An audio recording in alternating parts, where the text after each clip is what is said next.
Iran फिर से जल उठा है। ईरान में महंगाई से हाहाकार है। ईरान में आर्थिक संकट ने एक बार फिर से देश को हिंसा की आग में झोंक दिया है। ईरान का प्रोटेस्ट अब देशव्यापी हो चुका है। ईरान के 50 से ज्यादा शहरों में प्रोटेस्ट जो है वो चल रहा है। ईरान के लोग, ईरान के अवाम, ईरान की जनता खामेनेई के खिलाफ मिल जाए तो न्यूक्लियर बॉम्ब बना लेगा। तो सबसे बड़ा कहानी, सबसे जो स्पष्ट कारण है वो ये भी है कि ईरान के न्यूक्लियर प्रोग्राम को डिरेल करना है इजराइल और अमेरिका को।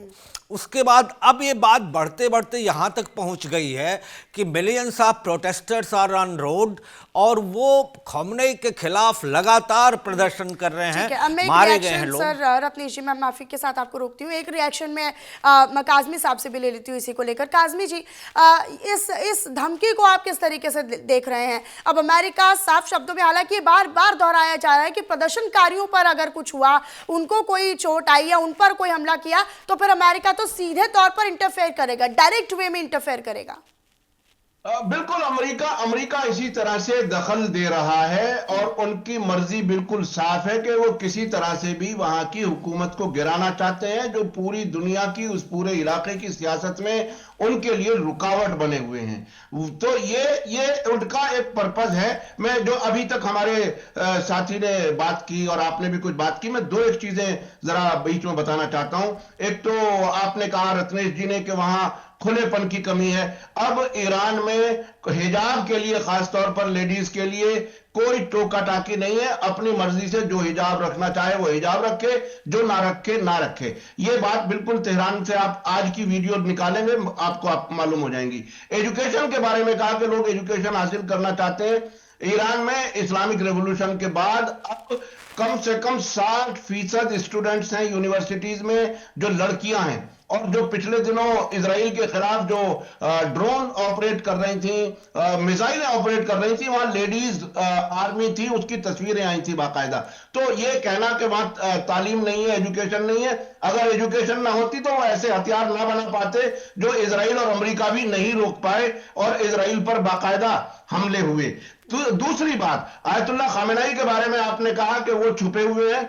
जंग के दौरान ही उन्होंने ऐलान करके फ्राइडे प्रेयर को लीड किया, नमाज पढ़ाई, जिसमें लाखों लोग आए और किसी भी वहां, बिल्कुल आजकल तो गूगल का जमाना है, एग्जैक्ट पॉइंट पूरी दुनिया को मालूम होता है कि किस जगह नमाज पढ़ाई जाती है।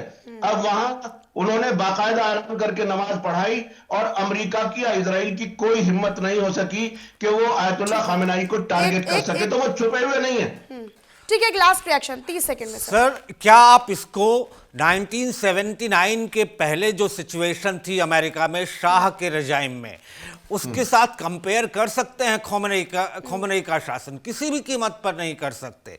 जो खुलापन, जो लिबरलाइजेशन ईरान में शाह के शासन में था 1979 के इस्लामिक रिवॉल्यूशन के पहले, जब वहां फंडामेंटलिज्म आना शुरू हुआ, आप उससे आज की स्थिति को कंपेयर नहीं कर सकते। खोमेनी को काफी टाइम मिला है, करीब 40-45 साल का शासन उनके पूर्वजों का और उनका रहा है ईरान में, लेकिन अब वो कहीं ना कहीं फेल होते नजर आ रहे हैं। ठीक है, बहुत शुक्रिया सर, बहुत शुक्रिया सर। मेरे पास समय का अभाव है, वरना काजमी साहब को भी सुन लेती इसी पर। बहुत शुक्रिया काजमी जी आपका हमारे साथ जुड़ने के लिए। रत्नेश जी हमारे साथ जुड़े,